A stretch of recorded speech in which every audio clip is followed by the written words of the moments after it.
गुहागर तालुक्यातील काजुर्ली खडपेवाडी येथील ग्रामस्थांनी मूलभूत सोयीसुविधांच्या अभावामुळे आगामी पंचायत समिती आणि जिल्हा परिषद निवडणुकांवर बहिष्कार टाकण्याचा पवित्रा घेतला।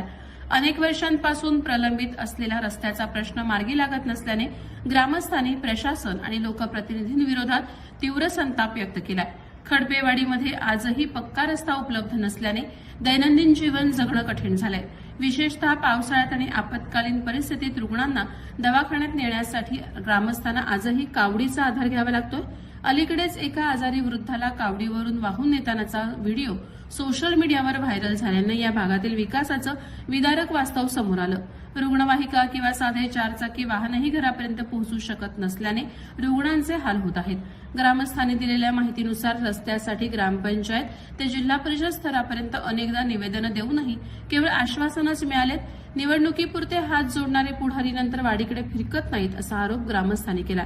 त्यामुळे आधी रस्ता मगच मतदान अशी ठाम भूमिका घेत प्रत्यक्ष कामाला सुरुवात न झाल्यास मतदानावर पूर्णतः बहिष्कार टाकण्याचा निर्णय या वाडीतील जनतेनं घेतला। हा प्रश्न आता प्रशासकीय दरबारी गांभीर्यानं घेतला जाणार का याकडे संपूर्ण तालुक्याचं लक्ष लागून राहिलं आहे।